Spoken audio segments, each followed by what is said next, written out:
Salve, salve, gente boa! Eu sou o professor Euclides, essa é a Escola Teófilos. Bem-vindos ao nosso canal. Você que está chegando agora, não deixe de se inscrever, de deixar o seu gostei ou não gostei também.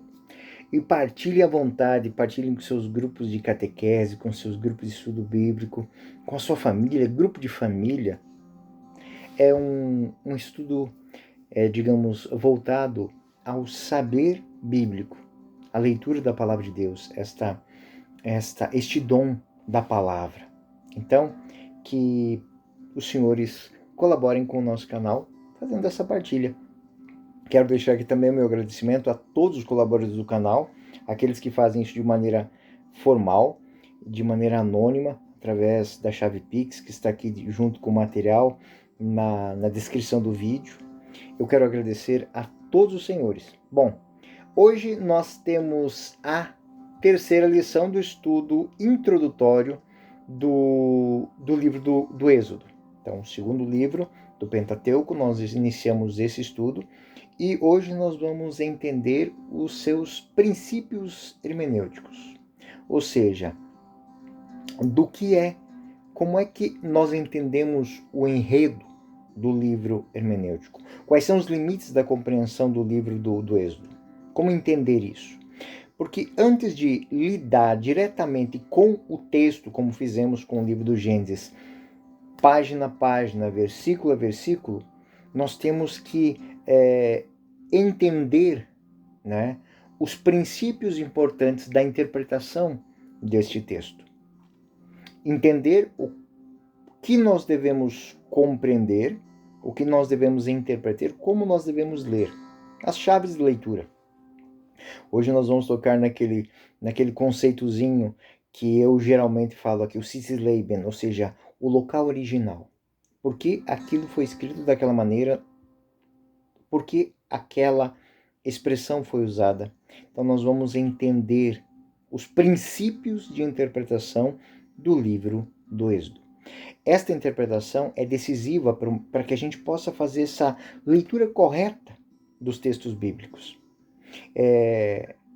Resumir essas frases esquemáticas e entender como elas vão se tornando chaves de leitura e vão nos dando ferramentas para compreender mais facilmente e gravar mais facilmente na memória o conteúdo deste texto.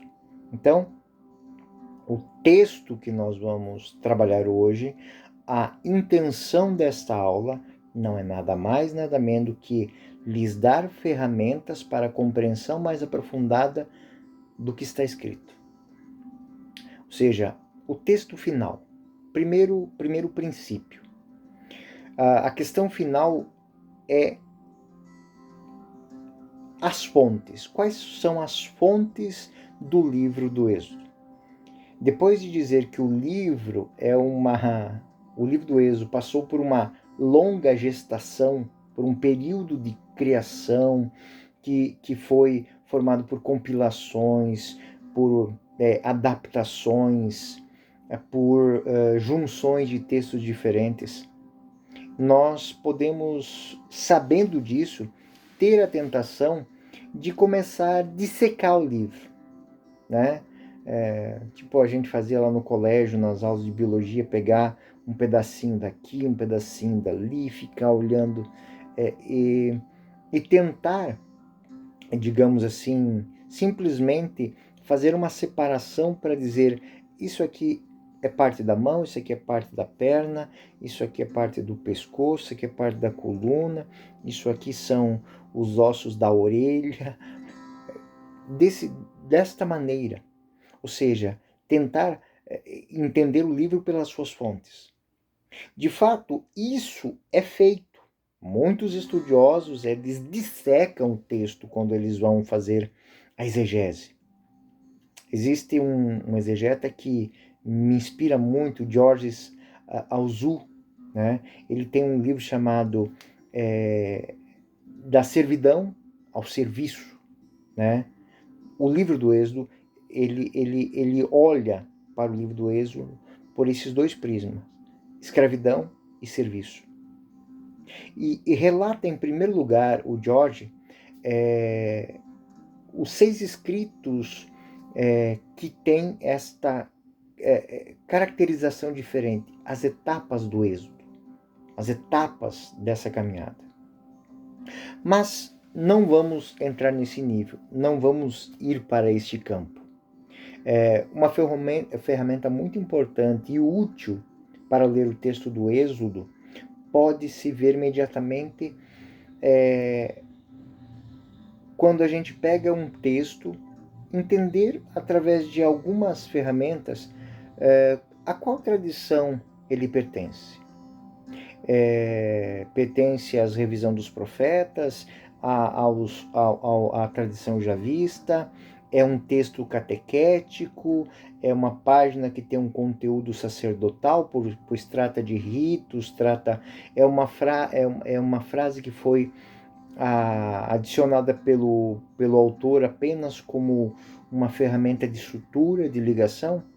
Então, entender isso é muito importante. Então, saber que quando eu leio esta frase, eu tenho que ter em mente que é a tradição javista, a tradição mais antiga. Quando eu leio esse outro texto, eu estou lendo um texto que tem cunho religioso, que está exaltando a fé.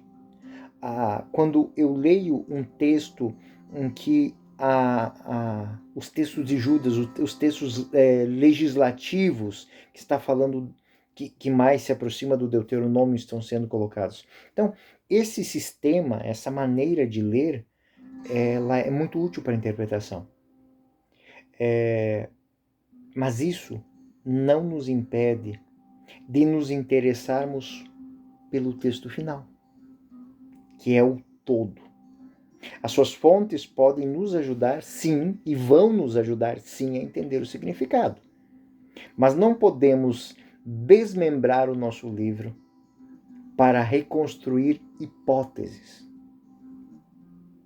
Não podemos destruir uma obra completa,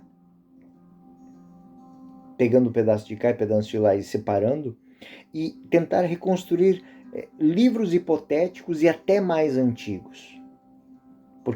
Por isso, nós devemos ter, e eu quero que vocês sigam este meu conselho, diante dos olhos, considerem sempre o texto final. Este é o texto inspirado. Isso é muito importante. Eu sei que tem origem javista, sacerdotal, deuteronomista, eloísta. Eu sei que tem traços da tradição profética, traços do autor do arremate que apenas fez as suturas. Eu sei. Mas o texto, como um todo, é o texto inspirado. Não devemos esquecer que a inspiração de Deus, ela é permanente. Deus sempre agiu. Então, o fato dessas tradições terem se encontrado nesse texto é também, do ponto de vista do hagiógrafo, ação de Deus. Desde o movimento da sua ocorrência até o momento final, ou seja, desde o momento em que o autor escolhe pensar aquela tradição, é Deus agindo. E todos aqueles que colocaram a mão, a boca, o coração, a inteligência, participaram do dom da inspiração divina. O portador do valor inspirado, não nos esqueçamos, é o livro. É o livro acabado. Não a hipótese do estudioso individual, do autor individual, da escola individual, da tradição individual, mas aquele texto do corpo, o texto total. Então, embora nós iremos falar, e vai nos ajudar muito, em tradições, em autores, em suturas, em palavras, não nos esqueçamos que o nosso foco é sobre o livro do Êxodo, como texto revelado, como texto inspirado. É aqui que é o nosso foco de estudo.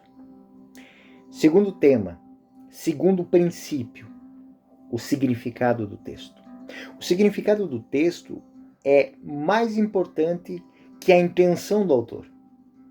Este é um princípio que muitos filósofos modernos, sociólogos modernos, por exemplo, Gadamer e Ricoeur, eles enfatizam e esclareceram. Um livro comunica mais e, às vezes, comunica coisas diferentes do que o autor pensava. Coisas que transcendem. Eu vou dizer que eu já comprei um livro por um parágrafo. E eu acredito que o autor nunca pensou que alguém compraria o livro apenas pelo conteúdo de um parágrafo. Eu comprei num sebo um livro, porque eu abri o livro e li a seguinte frase: Ana Karenina, de Leão Tolstói. As famílias felizes são todas iguais. As infelizes são cada uma da sua maneira. Aquilo era apenas, para o autor, uma instrução. Apenas uma palavra que está dentro de um contexto maior de alguém que está lendo um livro. Era uma nota.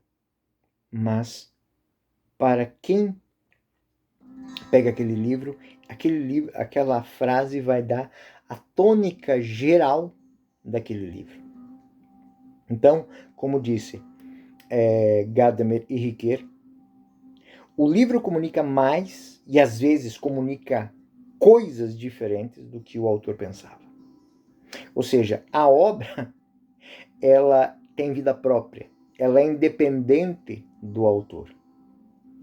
Uma vez que ela sai da mesa do autor, sai do escritório do autor, ela tem uma vida própria. A pergunta, portanto, não será inteiramente correta, mas o autor quis dizer o que ele quis dizer. O autor disse aquilo que ele quis dizer quando escreveu isso? Com certeza, essa é uma pergunta que nós nunca vamos poder responder. Além disso, se o texto evoca essa realidade, o texto a expressa. E mais importante, o que o texto diz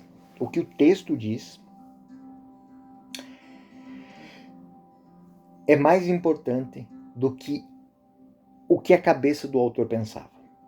Por detrás do texto, de fato, está a intenção de Deus, que inspirou o autor e inspira cotidianamente aqueles que leem o texto.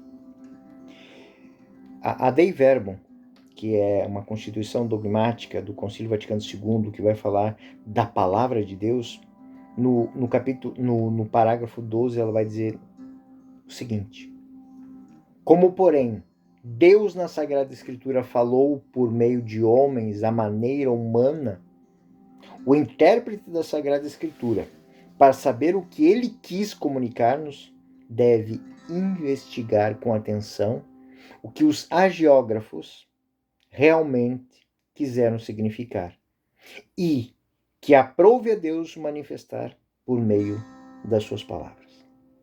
Isso é muito bonito. Eu tenho sim que entender a escola. Eu tenho sim que entender o autor. Mas, acima de tudo, eu tenho que olhar para o texto. E no texto eu tenho que buscar entender o que Deus aprove manifestar por meio das suas palavras. Porque quando nós lemos a Sagrada Escritura, é a palavra de Deus.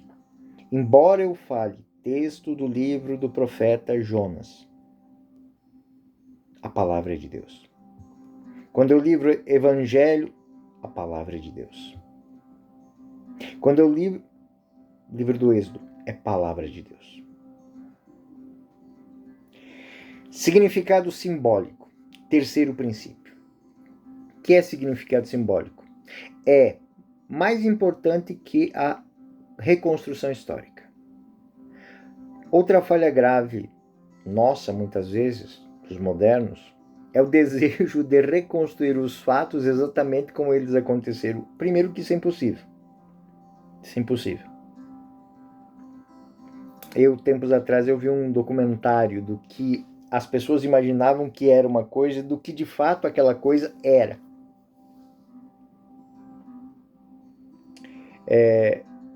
Lendo o livro do Êxodo, será uma tentação constante a gente se perguntar: mas essas coisas ocorreram? Mas será que realmente elas aconteceram? Mas será que o mar se abriu? Os primogênitos morreram mesmo? O Nilo realmente se tornou sangue? Será que as codornas realmente passaram em revoadas para alimentar? Essas são todas perguntas ociosas. Ociosas, ou seja, que perguntas que não nos levarão a lugar nenhum. Mas elas vêm espontaneamente. Mas para o treinamento e o hábito de ler corretamente, devemos aprender a não nos fazer tais perguntas. Porque, primeiro, nós não seremos capazes de respondê-las. E segundo, se entrarmos nessas searas, nós vamos calar a palavra de Deus. E vamos transformar a palavra de Deus num texto meramente histórico, num romance, num livro de poesias, mas não mais palavra de Deus. Tanto os que dizem aconteceu, como os que dizem não aconteceu, não sabe nenhum nem outro o que de fato ocorreu. Apenas uma hipótese, ou hipoteticamente, fundamentalisticamente, se pode dizer que tudo o que está escrito aconteceu, ou hipotetiza racionalmente que essas coisas envoltas em sobrenatural e milagroso não podem acontecer. Mas quem somos nós para determinar isso? O que pode acontecer dentro de um milagre, o que não pode acontecer. Então, é algo que eu apresento como um princípio fundamental. Respeitar o significado simbólico das coisas. Um adendo. Eu coloquei nas notas de rodapé, aqui dentro do texto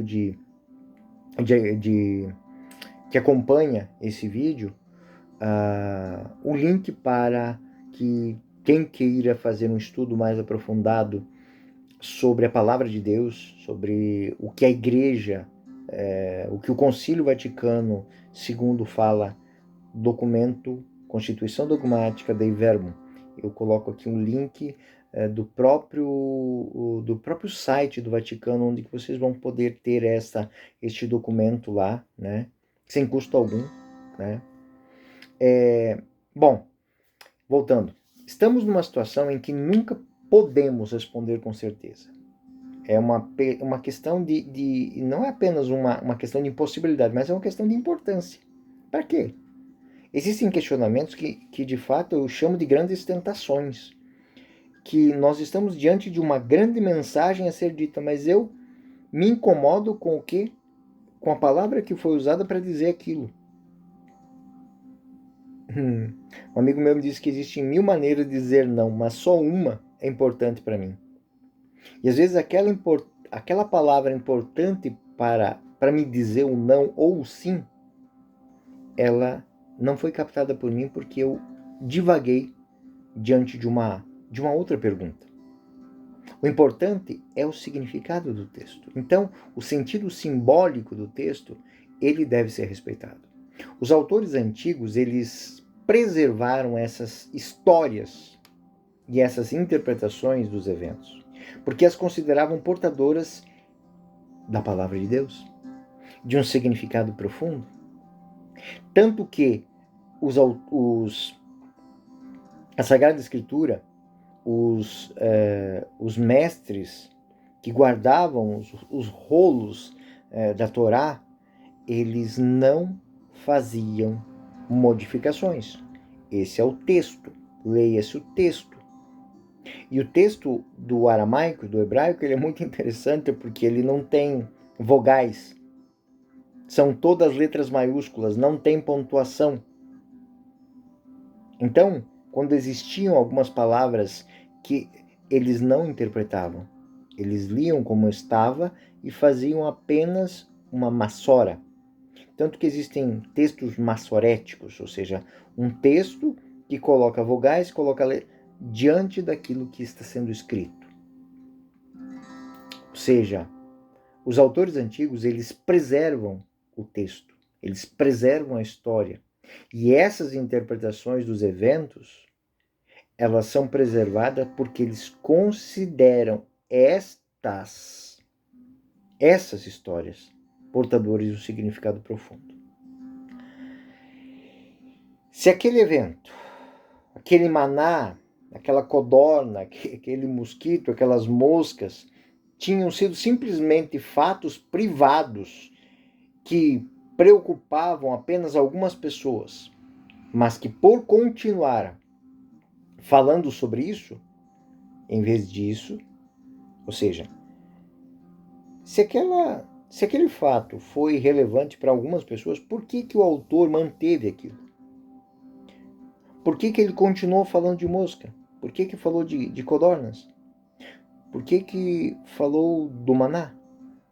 Por que, se aquilo não tinha importância ou aquilo era apenas um símbolo, por que ele quis manter aquilo? O que nós vemos, em vez de uma, digamos, exclusão destes textos que eram importantes para alguns, eles falaram sobre isso. Eles falaram sobre maná, eles falaram sobre codornas, eles falaram sobre moscas, sapos, mosquitos. Porque sabiam que não estavam falando sobre moscas. Porque não estavam falando sobre mosquitos, maná, codornas, sapos. Mas sentiam que estavam falando sobre algo que também os preocupava. A história desse povo. E eles também viveram em um século longínquo, muito distante dos eventos que tinham sido narrados naqueles textos que eles coletaram.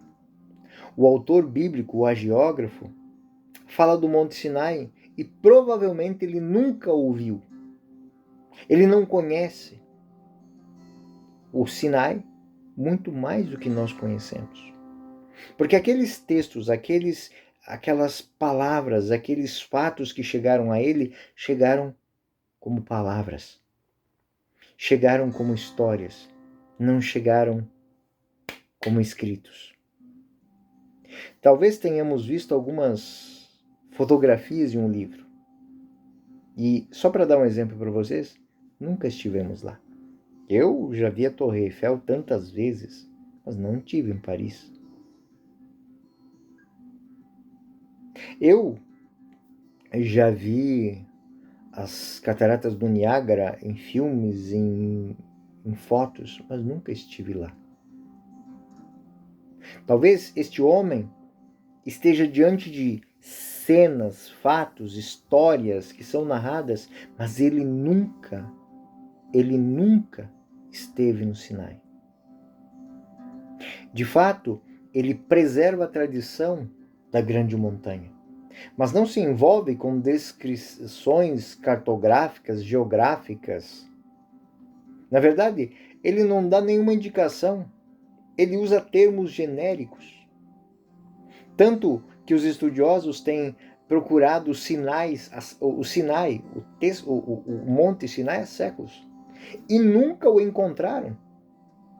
Até que identifiquem a eventual parcela turística, plantada diretamente pelo bom Senhor. Ou seja, quando alguém diz que ali é o Sinai, ali é a montanha do Senhor, talvez seja muito mais para a parcela de pessoas que querem ter ido ao Sinai. Os estudiosos, eles não no texto eles não podem identificar, porque não tem elementos descritivos suficientes para comparar com a realidade, né? Os homens de Justiniano, né, o imperador do século VI depois de Cristo, escolheram e indicaram o que pensavam ser o pico mais alto, mas não é necessariamente a montanha mais alta da cordilheira do Sinai. Sinai, na verdade, é um termo genérico, como para nós, por exemplo, os Andes, para os europeus, as Dolomitas. Seríamos capazes de identificar a ponta precisa das Dolomitas e nos dissesse simplesmente que Moisés encontrou Deus nas Dolomitas? Ou que Moisés encontrou Deus nos Andes? Onde? A reconstrução dos fatos históricos, então, eu quero sintetizar aqui, e das posições geográficas é decididamente e enormemente inferior ao significado simbólico. Isto é, o valor eterno, a mensagem teológica que os textos querem comunicar é muito maior que a localização geográfica do local em si. Então devemos sempre nos concentrar no valor simbólico. O texto parte da realidade antiga, mas para falar de coisas da realidade real e cotidiana, todos nós temos um Sinai, um momento em que nós vamos nos colocar diante de Deus face a face e ouvir a sua mensagem, ouvir os seus mandamentos. Para muitos, é o dia da nossa verdadeira conversão. É quando nós começamos a obedecer, e para obedecer nós precisamos de um caminho. É como alguém que diz: eu estou indo para Maringá. Não sei como chegar lá, mas eu sei que eu vou para Maringá, então eu não estou perdido. Mais dia, menos dia, você chega em Maringá. Agora, o indivíduo que sai e não sabe para onde vai, esse está perdido. E não tem como se encontrar. Por quê? Porque ele não tem destino. Ele está onde? Aqui. Mas onde ele quer ir? Não sei. Então o texto, ele parte da realidade antiga, mas para falar de uma realidade atual, real. A leitura da Bíblia nunca é um estudo arqueológico de coisas antigas. Mas, uma vez que o livro bíblico, sendo inspirado, ele é um livro vivo. Portanto, algo que se atualiza na minha vida, na sua vida, todas as vezes que nós o lemos. Onde é o teu Sinai? Onde é o teu deserto? Quais são as tuas pragas do Egito? Quando foi que você passou o Mar Vermelho a pé enxuto? É isso que você deve entender. A leitura é viva, é vital. Preocupa-nos hoje não reconstruir fatos distantes e mortos, mas conversar com o livro do Êxodo, falar com o Êxodo, porque o Êxodo é palavra de Deus. E falar com o Êxodo é dialogar com Deus. E aqui nós já nos remetemos ao quarto princípio, que é continuação do terceiro. Se existe a interpretação simbólica, também existe a interpretação espiritual, que é o quarto princípio da hermenêutica. A interpretação espiritual é mais importante do que a letra. O uso de uma expressão paulina típica que contrasta letra com espírito. A interpretação espiritual é aquela que busca no texto o significado do espírito, ou seja, é a mensagem que o Espírito Santo tem para mim hoje, simplesmente superando o ditame literal de um texto que é antigo e fala de coisas antigas. Eu não quero saber de coisas antigas. Eu quero falar com Deus hoje, e quem vai falar comigo hoje é o Espírito Santo. A leitura espiritual é uma leitura viva, atual. Então, teologia bíblica se faz de joelhos. A leitura espiritual é uma leitura viva, atual. Se nós formos fazer uma leitura literal, não estamos falando com Deus. Não estamos falando com Deus, estamos olhando para hieroglifos. Aquele texto, literalmente, está morto, é velho.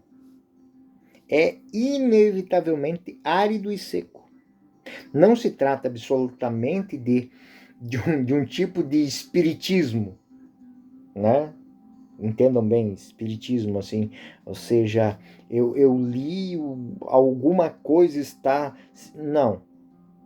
Isto é a intenção de fazer um discurso moralista ou homilético sobre um texto. Não, não é isso. Não se trata disso. Que é precisamente o caminho de uma interpretação correta do texto para que o texto viva e a palavra de Deus nos alimente. Ou seja, deixar que a palavra de Deus flua, fale. Caso contrário, estudar um texto bíblico faz com que o texto bíblico, especialmente o livro do Gênesis, que é extremamente simbólico, é cheio daquelas perguntinhas: será que foi? Será que não foi? Se os senhores buscarem este caminho, posso dizer que o seu estudo será inútil e vai transformar o livro do Gênesis em algo insosso e sem sentido. Então, por outro lado, não é uma tentativa de dar vida à Bíblia para evitar que ela se permaneça velha. Vamos saber que ela está viva por si só. Não é a maneira correta de ler a Bíblia. É só de lê-la dessa maneira. Lendo dessa maneira, eu percebo que estou lendo certo. É a leitura a leitura orante da palavra de Deus, que a liturgia hoje nos fala tanto. É a leitura que os padres da igreja chamavam de tipológica, ou seja, a busca de imagens, de tipos, de protótipos do que acontece conosco hoje. Ao ponto de que Santo Agostinho tem uma expressão muito bonita. No ato da sua conversão, ele vai dizer assim: se eles conseguiram, por que eu não consigo? Porque quando ele leu Romanos 13:13, ele viu ali a própria pessoa dele e Deus chamando. Não em orgias, em bebedeiras, mas na reverência a Deus, na entrega a Deus, no jejum, na abstinência, na sobriedade. E ele, que não tinha mais para onde ir, estava perdido, era dali para o suicídio eterno, ele ouviu a palavra falar com ele. Então, de fato, nós cristãos lemos habitualmente o Êxodo na tradição litúrgica como imagem da nossa vida, da vida cristã. Não é um abuso nosso. É a maneira correta de encarar a leitura bíblica. Lemos uma passagem de São Paulo fundamentalmente para essa reflexão. 1 Coríntios 10:1-6.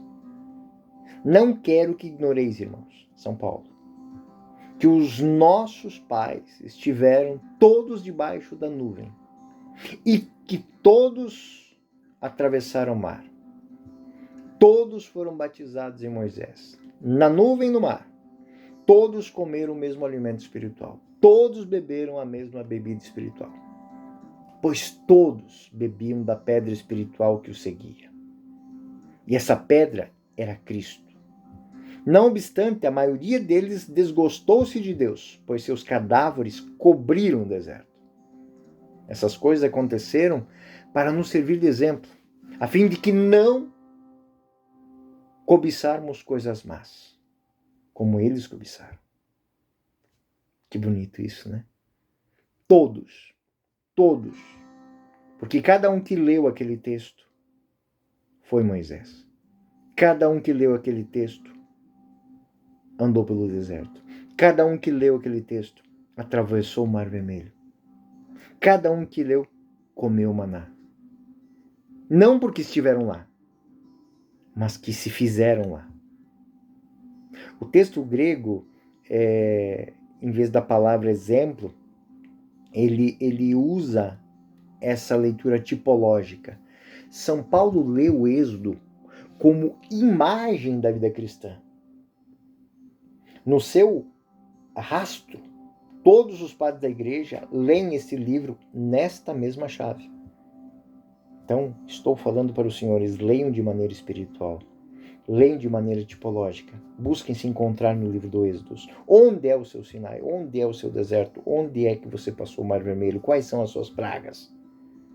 Quem é o seu faraó com exército atrás de você? Quem são os seus reis amorreus? Ferezeus, Jebuseus, quem são eles na sua vida? Orígenes tem um belo texto nas suas homilias que fala sobre o livro do Êxodo. Não tem em português, desculpa. Foi publicado pela editora Tita Nuova, em italiano. Se eu tiver nos meus alfarrábios, eu vou traduzir e colocar aqui dentro. É uma obra que vai falar de 13 homilias de Orígenes, e que vão falar das causas da perseguição anticristã. Ele foi convidado pelo bispo local para dar uma homilia para o povo. Em seguida, ele criou esses discursos e falou para pessoas comuns, pessoas muito simples. E diante de uma audiência cristã muito semelhante às nossas assembleias dominicais, Orígenes leu o livro do Êxodo e explicou de uma maneira espiritual. Ou seja, ele pegou o livro do Êxodo, chamou a assembleia e fez com que a assembleia se descobrisse que estava mergulhada no livro do Êxodo, que tinha subido o Sinai, que tinha saído do Egito, que era escrava, que estava sendo perseguida pelo faraó. E isso é algo muito bonito. Porque lembram que na primeira lição de introdução eu falei que o cerne do livro do Êxodo é o momento em que um descendente de Abraão pega uma cesta com as primícias e coloca diante do altar, como uma oferta agradável a Deus. E aquele momento é um momento de profunda fé, porque independente de tudo aquilo que ele viveu, ele sabe que a sua história, aquele momento de colocar sobre o altar aqueles dons, o une com Abraão, porque ele é descendente de Abraão, ele é descendente de Isaac, ele é descendente de Jacó, de uma das 12 tribos de Israel, que ficaram no Egito, que saíram do Egito, que passaram pelo deserto, que atravessaram o Mar Vermelho, que viram cavalos e cavaleiros estendidos à beira do mar, que entraram à terra prometida, que lutaram com reis Jebuseus, Ferezeus, Ezeus, Eveteus, que tomaram posse e tiveram, junto com Josué, as suas porções de terra. E aquela cestinha cheia de primícias colocadas sobre o altar mostra que Deus sempre esteve com ele. Ele fez o seu êxodo. E aquelas primícias são a prova de que no êxodo da escravidão à vida nova, Deus nunca o abandonou. É lindo isso. Eu digo que isso falta a nós cristãos e muito nós estamos perdendo.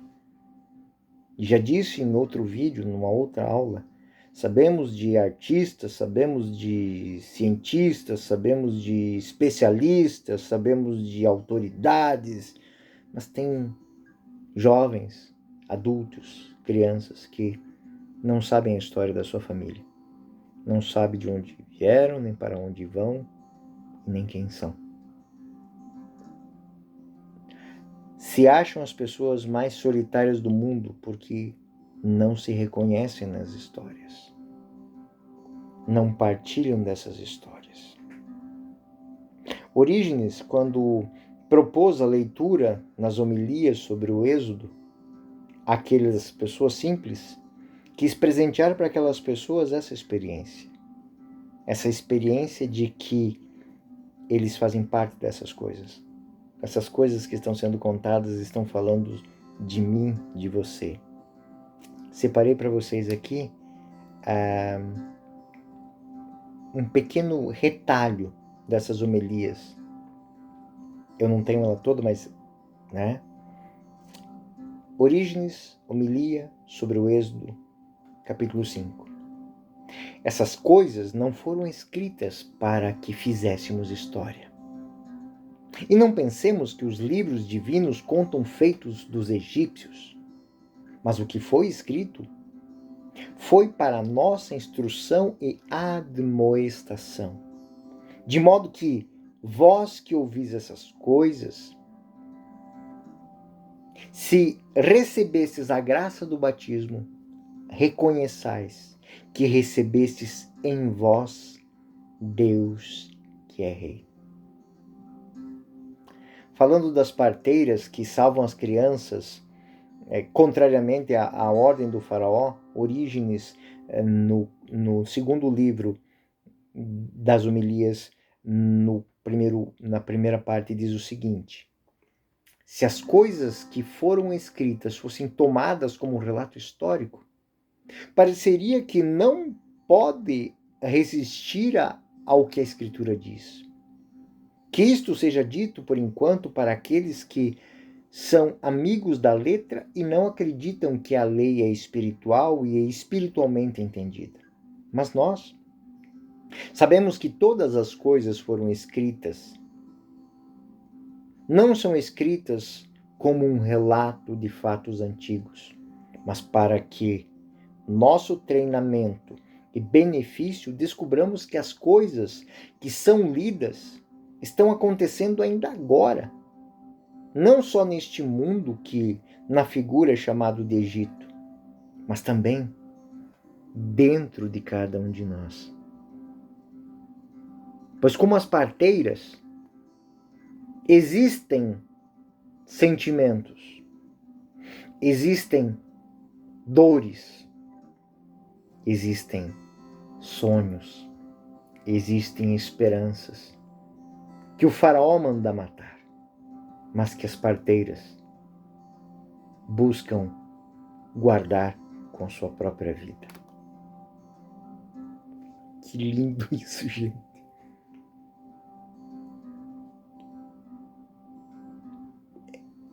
É um texto que te tira o fôlego quando a gente pega essa chave de leitura. O que Orígenes disse aqui? Que a cena das parteiras, ela ocorre todo dia. Quando você apresenta para uma pessoa um sonho seu, a pessoa diz: isso aí, você não vai ser isso nunca na sua vida. A parteira pega aquela criança e esconde. Ela não mata. Quantas vezes isso aconteceu comigo? Quantas vezes isso aconteceu com você?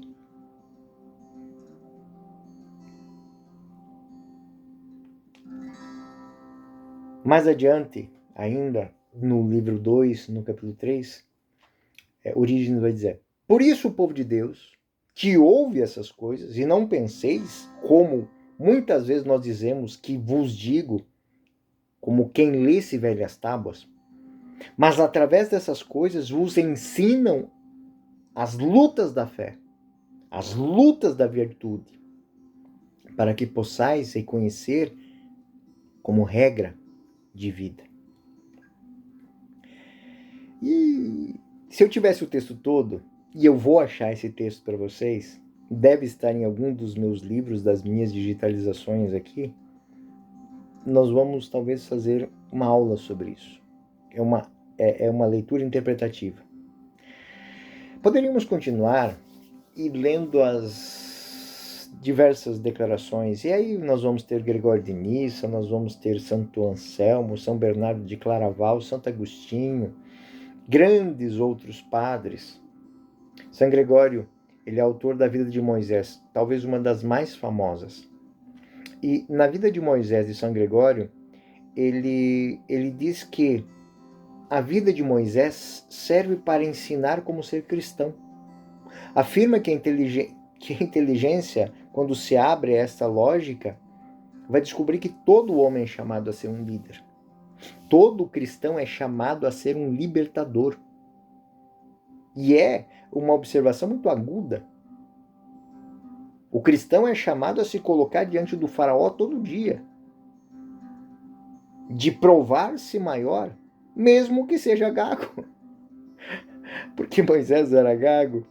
Mesmo que seja gago, mesmo que seja considerado um pária da sociedade, nem egípcio para os egípcios e nem hebreu para os hebreus, alguém que não se enquadra em lugar nenhum, é alguém que não entra na terra prometida. São Gregório de Nissa, na vida de Moisés, no número 120, vai dizer o seguinte: todos esses detalhes. Ele diz que no decorrer do discurso nos faz entender claramente que a letra da Escritura visa um ensinamento espiritual. Não podemos pensar que a lei quer nos ensinar a maneira de cozinhar alimentos. Para isso, basta a natureza que colocou em nós o desejo de comer.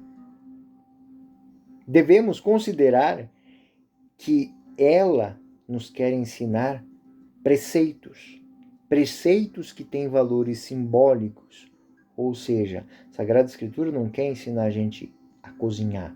A Sagrada Escritura quer dizer que as coisas têm uma maneira de serem feitas, ou seja, existem regras que devem se considerar. Como alguém que faz um alimento e não pode deixar tostar demais ou cozinhar de menos, porque senão fica intragável aquilo, as regras da vida também.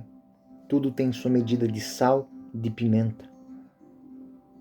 Mas a Sagrada Escritura não quer ensinar ninguém a fazer pirão.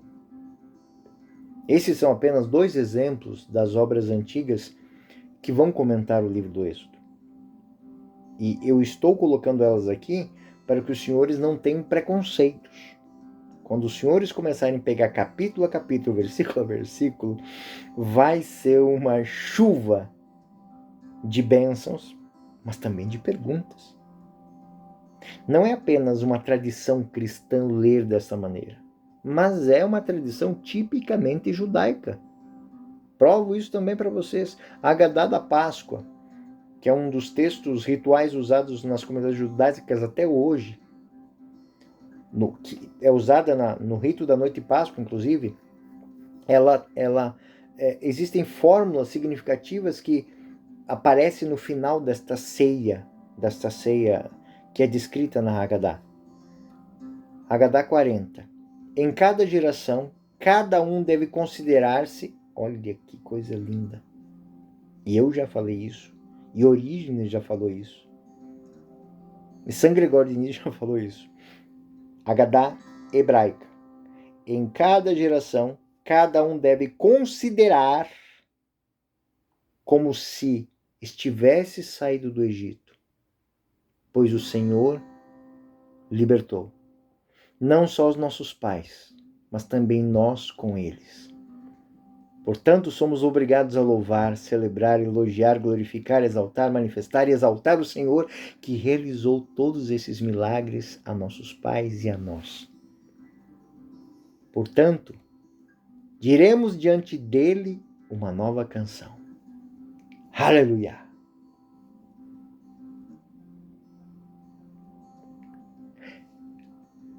Essa tradição cristã, ela está em consonância com a tradição hebraica.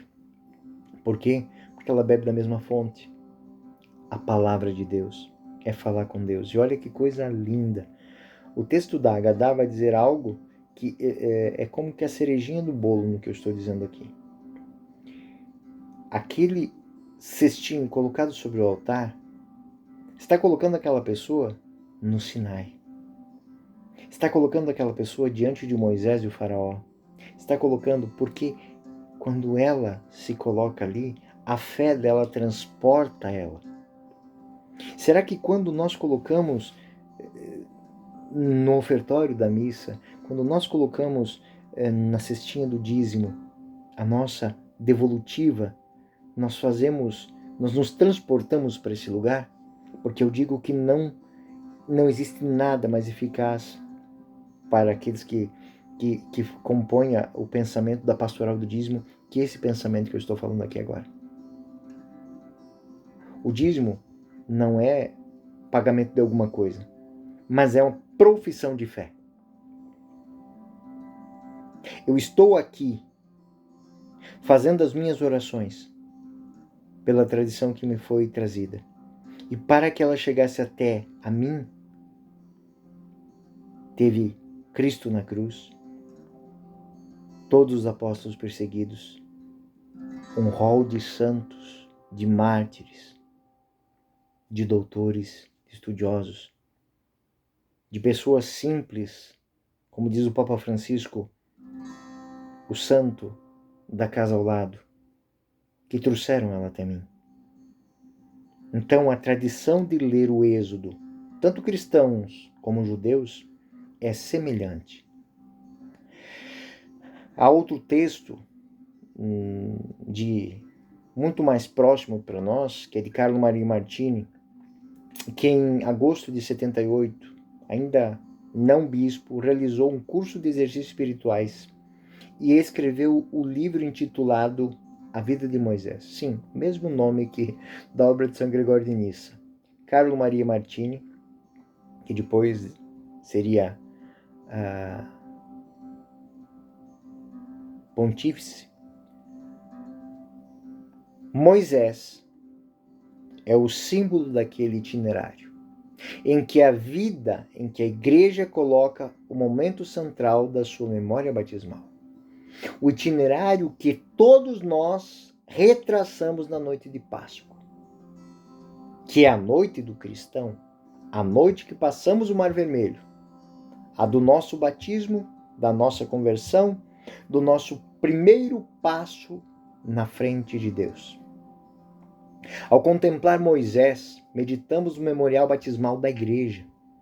Toda a história de Moisés, de fato, é aplicada ao cristianismo, a ponto de dizer que Moisés somos nós. Moisés sou eu. Moisés é você. Devemos entrar nos nossos exercícios espirituais com esta atitude. Moisés sou eu.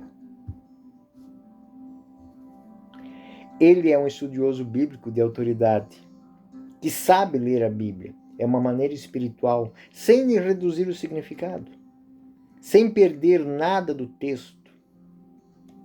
É original. Mas é original por quê? Porque encontra a minha aliança com Deus. E nesse encontro me dá toda a vitalidade, toda a força para transformar aquilo que é antigo em novo.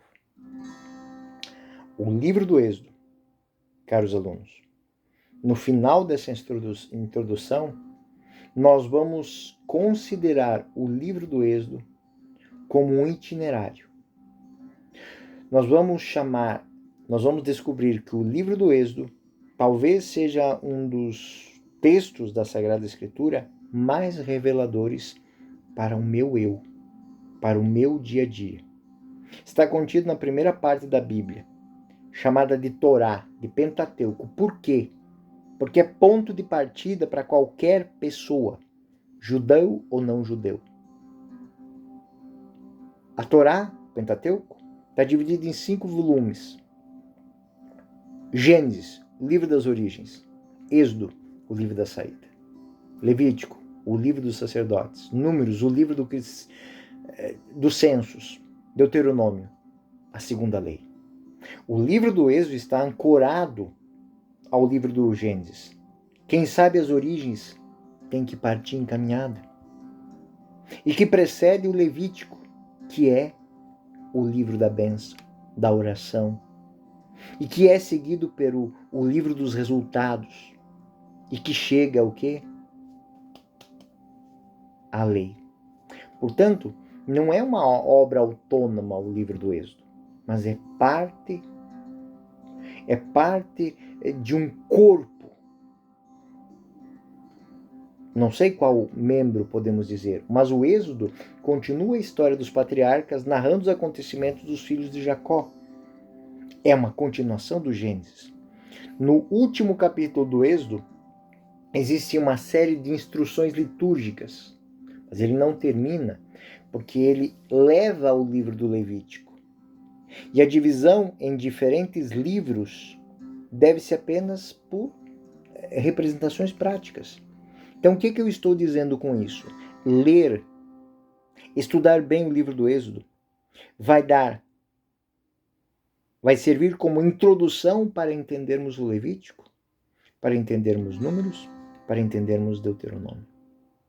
O relato real da viagem do deserto, interrompido em Êxodo 19, é retomado no capítulo 10 do livro dos Números e também está na história do Êxodo, embora seja incluída no livro do Êxodo. Finalmente, o Pentateuco, o quinto número, Deuteronômio, retoma o relato do Êxodo de novo, em forma de pregação. Então, estudar bem o livro do Êxodo, meus senhores e minhas senhoras, meus caros alunos, meus amigos, é entender que podemos fazer referências contínuas de todos os eventos da libertação, o caminho do deserto, a aliança, para exortar o povo, uma conduta de vida que vai repercutir na minha vida hoje.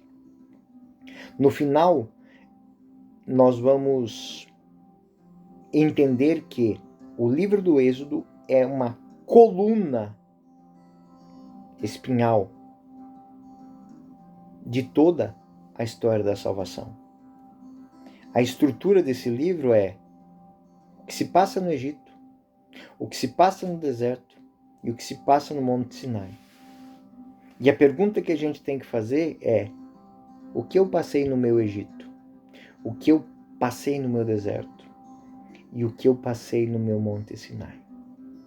A primeira cena, que é o deserto, é as minhas opressões, as lutas, a libertação. O Êxodo nada mais é que uma intervenção libertadora de Deus, e nós vamos estudar isso no capítulo 1 ao capítulo 15. A segunda cena, a do deserto, é a provação, a tentação, a provação. Como nós vivemos isso? Isso inclui, nós vamos estudar isso no capítulo 16 ao capítulo 18. E a terceira cena, que é a do Sinai, é o Êxodo como aliança, como dom da lei, como encontro com Deus, como nascimento de um povo. É o que inclui o tema que vai do capítulo 19 ao capítulo 40.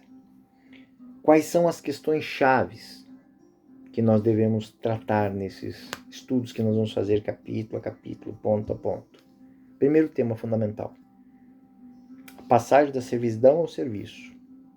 Ou seja, a servidão ao faraó, o serviço a Deus. Já não chamo mais de servo, mas de amigos. É uma outra relação. É a mesma terminologia que São Paulo usa na carta aos Romanos. Graças a Deus, porém, que depois de ter sido escravos do pecado, obedecerdes de coração a regra da doutrina na qual tendes sido instruídos, e libertados do pecado, vos tornastes servos da justiça. Mas agora, libertados do pecado e feitos servos de Deus, tendes por fruto a santidade, que é o termo da vida eterna. É uma passagem verdadeiramente, altamente positiva. Não significa cair da panela, tipo, pular da frigideira para cair nas brasas. Não. Mas é uma passagem da escravidão para a liberdade. A escravidão do pecado para o serviço de Deus. É por isso que o Êxodo termina não como um povo que no deserto se abandona ao espírito da própria liberdade, mas como um povo que encontra Deus e busca viver aliança com Deus Na lei. O deserto nunca foi para os hebreus terra de ninguém, mas foi uma terra de encontro. Uma terra onde eles buscaram encontrar aqueles que eles nunca tiveram, um rumo. Segundo tema fundamental que nós vamos estudar, o êxodo é o caminho para um solo bom. Os homens que escreveram o êxodo são pessoas otimistas, que, sabendo que Deus caminha com eles, não podem esperar nada mais, nada menos que algo bom. Sabe que tem diante de si uma meta, e essa meta é positiva, a terra prometida, a bênção de Deus. Ao contrário do épico clássico que celebra, que a gente já leu tantas vezes aí, a Odisseia. A viagem de volta ao passado, a tradição bíblica, ela canta o tema da viagem para o futuro. Odisseu voltou para casa velho, mas ele se perdeu? Não. A história bíblica apresenta futuro. Ele nos encaminha para o desconhecido, para uma terra desconhecida, mas ele acredita que naquela terra desconhecida exista o bem, porque é Deus que vai à frente. E neste caminho que os fiéis esperam algo grande, superando as próprias expectativas, e de novo volto aqui a dizer, é isso que faz com que aquela jovem pegue a cesta das primícias e coloque sobre o altar. Diante de tudo, diante de todos, diante de todas as possibilidades, o que ocorreu conosco foi a melhor possibilidade. Terceiro tema fundamental, o encontro com Deus. É o tema constitutivo do Êxodo. Capítulo 19 ao capítulo 40. A esse propósito podemos recuperar tudo o que já dissemos. Estamos vivendo o Êxodo, vivemos o Êxodo, vamos viver o Êxodo. Esses eventos antigos são nossos. Nos encontramos com Deus e Deus nos encontra. É assim que se dá. Através do encontro com Jesus Cristo, estamos vivendo o nosso nascimento, a nossa libertação. Porque a lei foi dada através de Moisés, mas o dom da revelação veio através de Cristo, como interpreta o texto de João. João, capítulo 1, versículo 17. Pois a lei foi dada a Moisés. A graça e a verdade vieram por Jesus Cristo. Por conseguinte, o Êxodo fala de mim, de você, de nós. Fala do nascimento do homem autêntico, que diante de Deus, que é aquele que é, vai dizer, eu diante de si sou aquilo que sou. Um homem que encontra Deus quando encontra Cristo.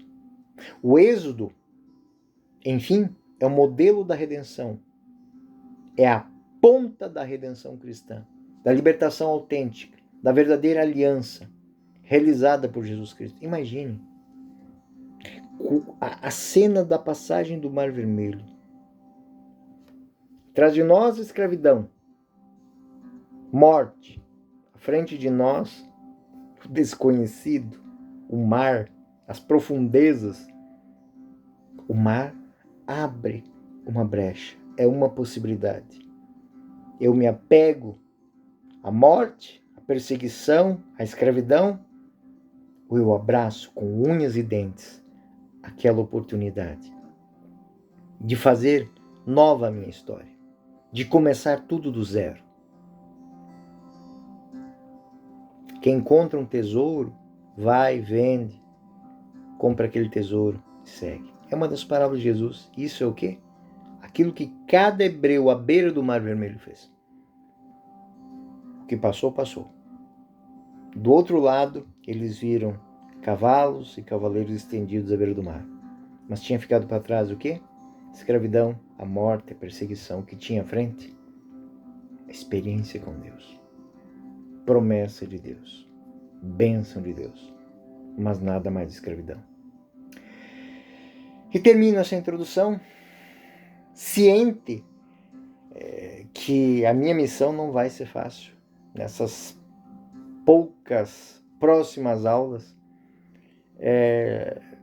eu convido vocês a caminharem comigo, como estudiosos da Palavra de Deus, inspirados por esse texto que eu vou ler para vocês, e separei especialmente para vocês.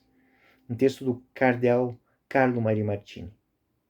Carlo Maria Martini, A Vida de Moisés, 12 e 13.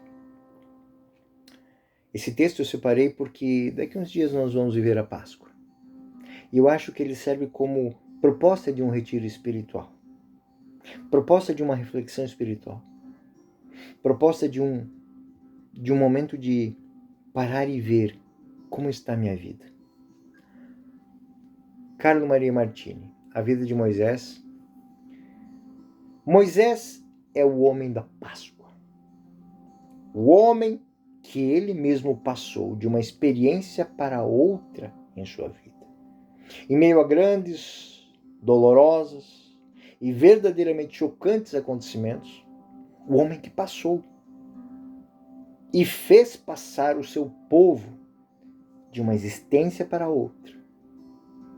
Moisés é o homem que está ligado com a outra vida, a iniciativa da passagem de Deus, da Páscoa de Deus. Pois isso, Moisés, homem da Páscoa, ajuda-nos a compreender Jesus e nossa Páscoa, que passou por nós através da morte, para nos fazer passar também e para ser a nossa Páscoa da ressurreição. Ajuda-nos a compreender a vida cristã como vida pascal, isto é, como vida daqueles que, na graça de Deus, cantam o cântico de Moisés nas margens do Mar Vermelho. Deus salvou-nos, nos fez passar da escravidão do faraó para a liberdade da terra prometida. Finalizamos aqui a nossa introdução. Escutem esse vídeo outras vezes. Releiam o texto que está aqui nas indicações, porque existem maravilhas no livro do Gênesis, no livro do Êxodo, dos Números Levíticos. Mas, para que nós possamos abrir os baús desses tesouros, é necessário entender o livro do Êxodo. Essa será a nossa missão a partir da próxima aula.